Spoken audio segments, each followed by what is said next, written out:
As-Sira du messager sallallahu alayhi wa sallam nous raconte la vie d'un homme qu'Allah, le tout haut, a privilégié d'un message. Tout en restant humain, il s'est marié et divorcé. Il a agréé et désagréé. Il a acheté et vendu. C'est un homme dans le vrai sens du terme. Il était un modèle à celui qui le veut. Sa vie, sallallahu alayhi wa sallam, est vide de toute utopie, comme la divinité ne l'a pas atteinte, ni de peu, ni de trop.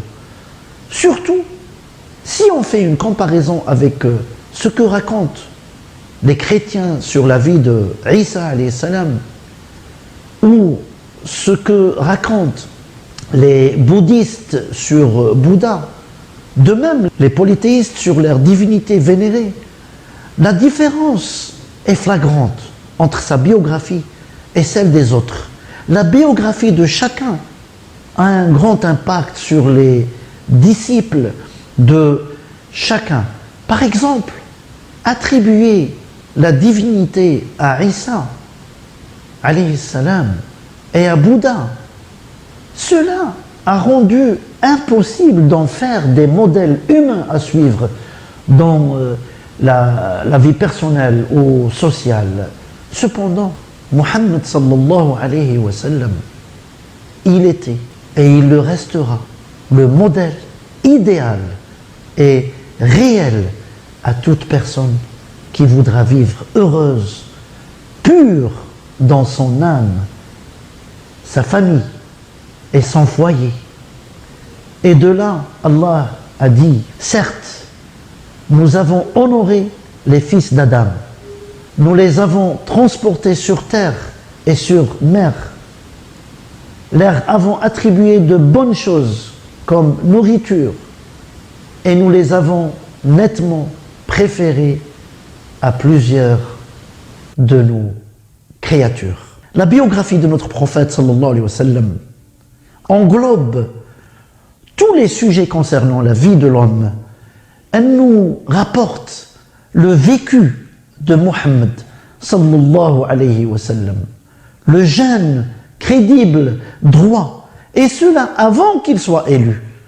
Elle nous rapporte la vie du messager sallallahu alayhi wa sallam, prédicateur interpellant les gens vers la voie d'Allah subhanahu wa ta'ala, tout en choisissant les moyens les plus judicieux pour que le message soit entendu et suivi, produisant toute son énergie et son potentiel pour transmettre le message. Oui, chers frères et sœurs, elle nous informe aussi, sallallahu alayhi wa sallam, sur lui, du messager, gouverneur, instaurant le meilleur modèle politique et le plus sain, avec éveil, véracité et dévouement, ce qui garantira, bien sûr, succès.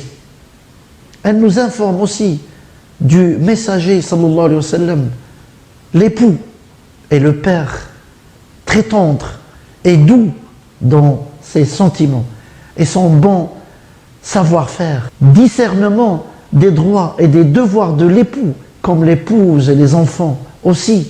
Elle nous enseigne l'éducateur et le guide qui veille sur ses compagnons, de son âme à leur âme et de son cœur à leur cœur, ce qui les a motivés à faire de lui, radiyallahu anhum wa ardahum, une référence dans les petits sujets comme les plus grandes affaires.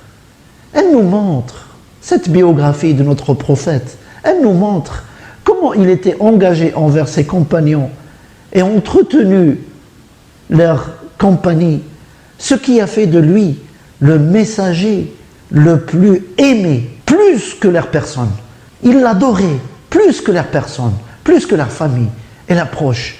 Aussi, le guerrier courageux, le chef triomphant, le politique brillant, le voisin de confiance et respectant ses accords.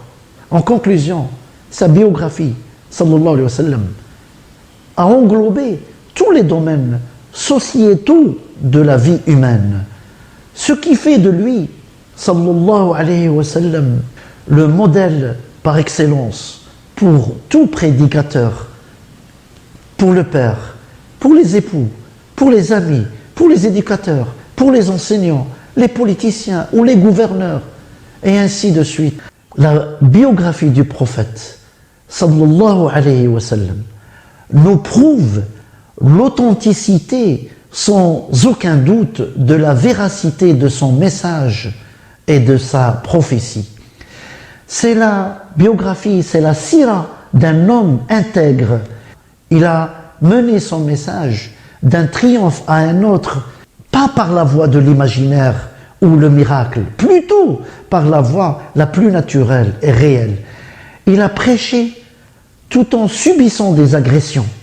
Il a transmis jusqu'à ce qu'il a constitué des fidèles et du soutien. Quand ses ennemis lui ont imposé la guerre, il l'a bien menée. Il était sage, adroit dans sa direction. Chers frères et chères sœurs, et quand c'était l'heure de son départ final, sallallahu alayhi wa sallam, son message s'est déjà répandu dans la péninsule arabique par la voie de la foi et non la force ou la contrainte. Celui qui connaît la mentalité de la péninsule, sa tradition et ses dogmes, comment ils ont fait face à son message et comment ils l'ont combattu. Différentes stratégies et moyens au point même de penser le tuer, sachant la non-équilibre des forces entre lui et eux, et cela durant toutes les batailles menées, sachant la courte durée du message jusqu'à sa mort, sallallahu alayhi wa sallam, que 23 années. 23 années, la certitude s'est avérée. Mohammed sallallahu alayhi wa sallam est réellement le messager d'Allah. Tous ces résultats rassemblés, subir tout en restant déterminé, force et triomphe avec endurance. Tout cela ne peut être que la mérite accordée par Allah à son prophète.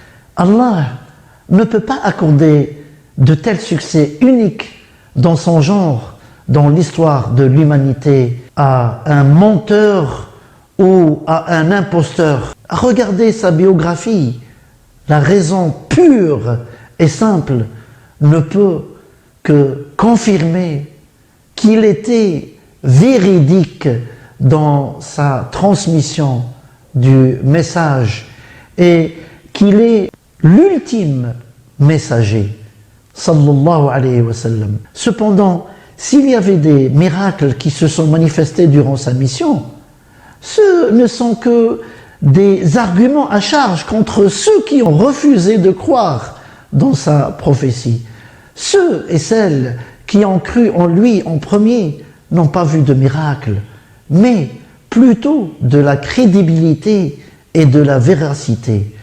Les musulmans qui ont cru sans le voir, ce sont les arguments irréfutables qui ont guidé vers la foi et la raison à confirmer.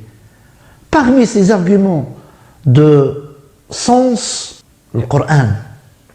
Parce que le Coran, c'est un défi intellectuel et aussi un miracle qui interpelle la raison de toute personne sensée et juste, lui imposant de croire à la prophétie de Muhammad sallallahu alayhi wa sallam.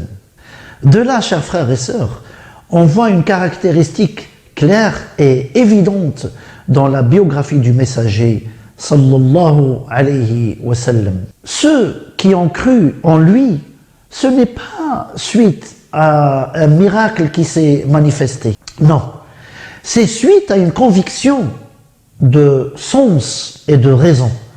Par contre, si Allah a fait courir certains miracles pour son messager sallallahu alayhi wa sallam, ce n'est que par générosité envers son serviteur sallallahu alayhi wa sallam.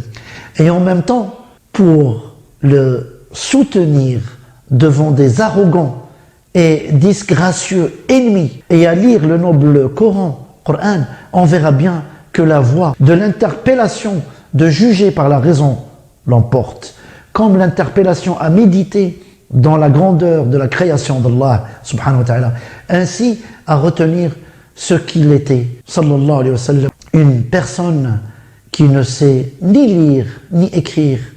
Il était un alphabète. Comment peut-il ramener un tel Coran? Seulement s'il est le vrai et l'ultime messager, sallallahu alayhi wa sallam.